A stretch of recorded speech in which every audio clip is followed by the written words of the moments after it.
What's up, Tiger fans? We're back with another episode of Inside City Sports with me, Khalil Baker. This time we are joined by Archery with Coach Eastridge and Philippe Cocar.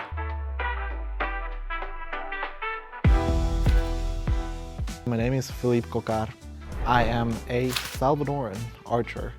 I am a senior now at Campbellsville. It's my fourth year. I'm very excited for it. And my majors are psychology and sociology. Our last tournament was 3D conference for our region, Mid-South. It was a pretty good tournament. I felt comfortable with how I shot in the qualifiers. I believe that I could have done better, and throughout this week I have really tried to touch all of the areas that I feel that I can really improve in. Also, coach really helped me with some parts of my equipment that needed some touch up, like my arrows, my string was a little bit funky, so all of that is fixed. And when it comes to an individual, I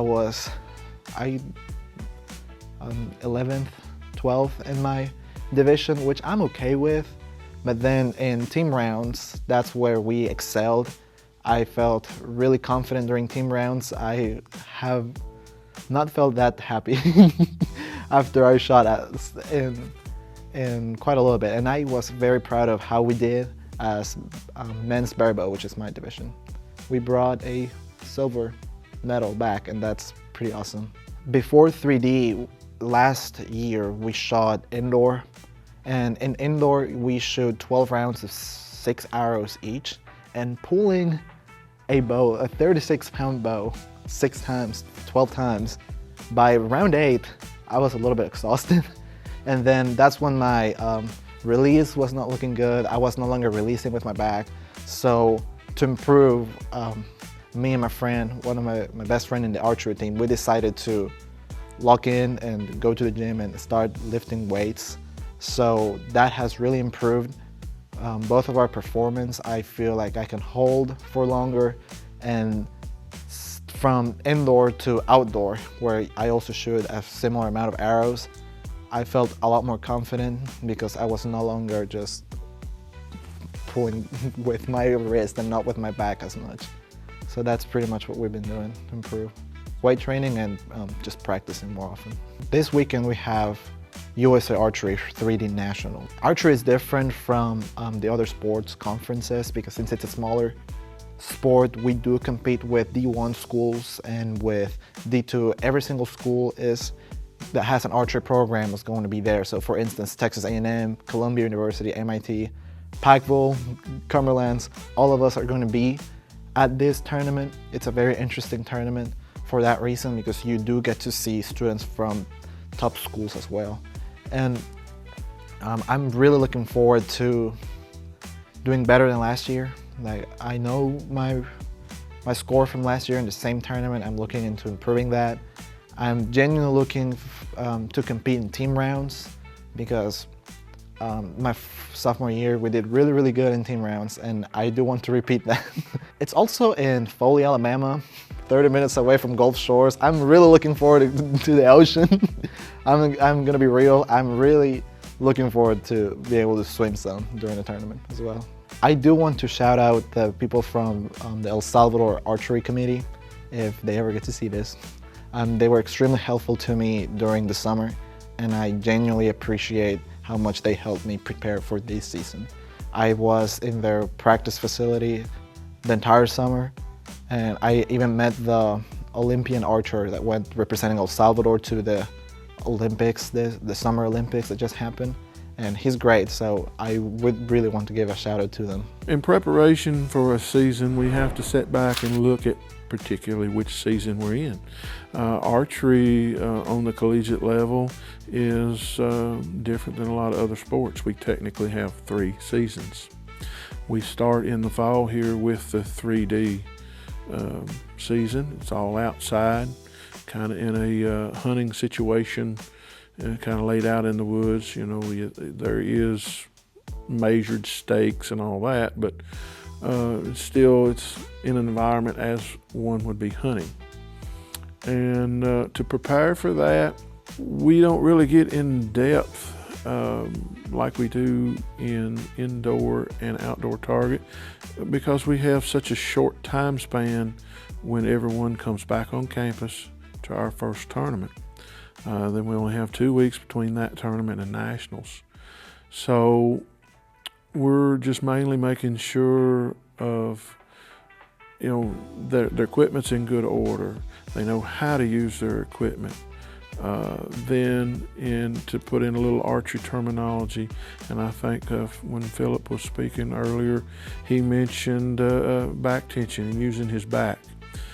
That becomes a safety thing. A student needs to know how to use their back correctly so that they're not causing problems to other parts of their body.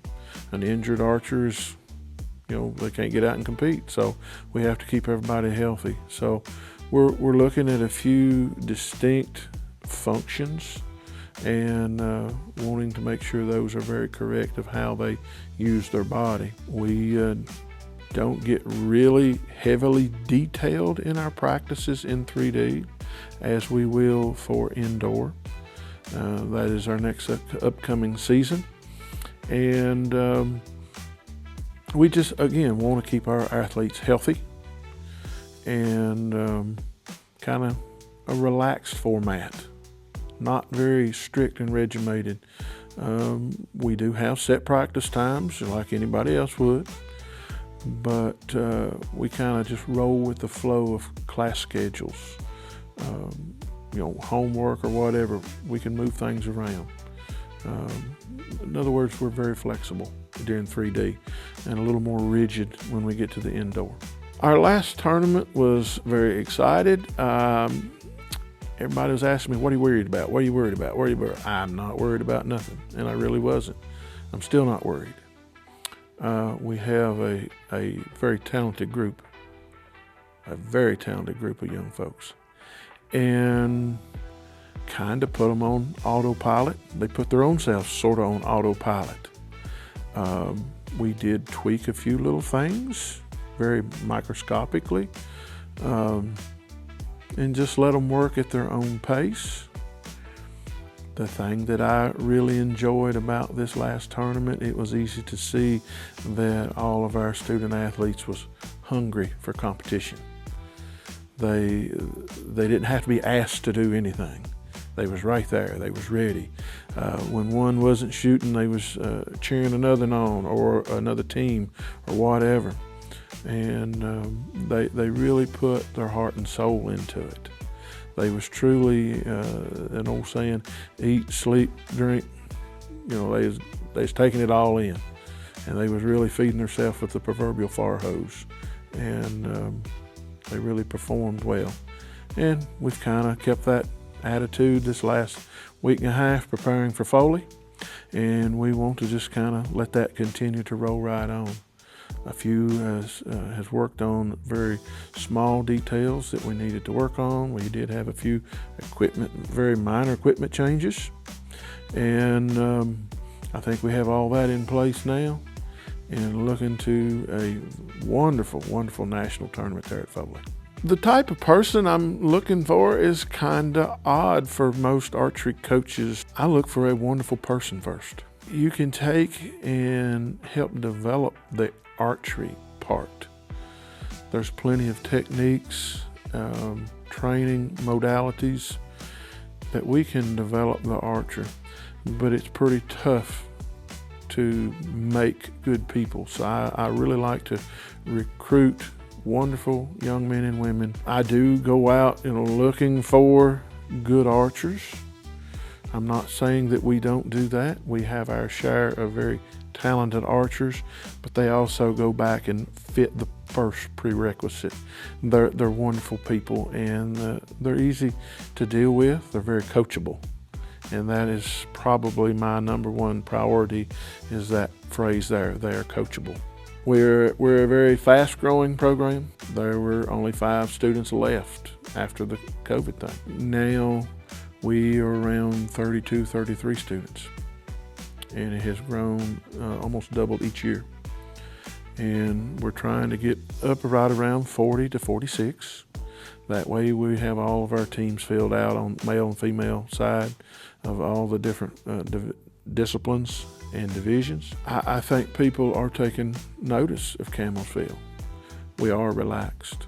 We do provide a very nice atmosphere. And when we stand back and look at our team as a whole and visually look at them, we are probably the most diverse, culturally diverse team probably in the country when it comes to who our archers are. We're very culturally diverse. And I think that helps add to our friendships and learning about each other and our different cultures. And people enjoy that. And I think that is one thing that is also helping draw archers to our program. Thank you all so much for watching this episode of Inside CU Sports. Please stay tuned for more.